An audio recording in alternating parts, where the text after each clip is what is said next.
দীর্ঘ ৫ মাস করোনায় বন্ধ থাকায় সবুজে আচ্ছাদিত বগুড়ার মহাস্থান, ফুলে ফুলে সুশোভিত সবুজ চত্বর। প্রকৃতি যেন নিজ হাতে ঝেড়ে মুছে রং তুলি দিয়ে সাজিয়ে দিয়েছে প্রাচীন সভ্যতার এই পর্যটন কেন্দ্রটিকে। তাই নিদর্শন নয়, প্রাকৃতিক সৌন্দর্যই মূল আকর্ষণ হয়ে উঠেছে। গত ১৬ই সেপ্টেম্বর খুলে দেওয়া হয় পর্যটন কেন্দ্রটি। দূর দূরান্ত থেকে আসা দর্শনার্থীরা প্রত্নতত্ত্ব নিদর্শনের পাশাপাশি প্রকৃতির সৌন্দর্য দেখে মুগ্ধ। আর বহুদিন পর পছন্দের স্থানটি দেখতে পেরে দারুণ উচ্ছ্বাসিত। ২০০০-২৫০০ বছরের পুরানো ঐতিহাসিক কিছু নিদর্শন দেখলাম।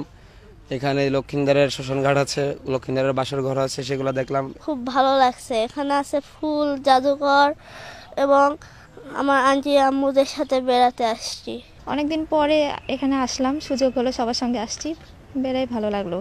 আবাসন, নিরাপত্তা ও নিদর্শনগুলো ঘুরে দেখার আধুনিক ব্যবস্থা করা গেলে বিদেশি পর্যটকরাও এখানে আসবে বলে মনে করেন দর্শনার্থীরা। প্রজেক্টরের মাধ্যমে বিভিন্ন কলা কৌশল যদি দেখানো যেত আগের কালের, তাহলে আমরা আরো বেশি উপকৃত হতাম এবং ভূতত্ত্ব এই সম্পর্কে আরো বেশি ভালো জানতে পারতাম। কিছু কিছু জিনিস অপ্রতুল আছে, যেমন আবাসিক ব্যবস্থা। অনেক মূর্তিগুলো ভেঙে চুরে নষ্ট হয়ে গেছে। এগুলোর পাশাপাশি কিছু ওই ধরনের মূর্তি তৈরি করে পাশে রাখলে আরেকটু ভালো দেখা যেত।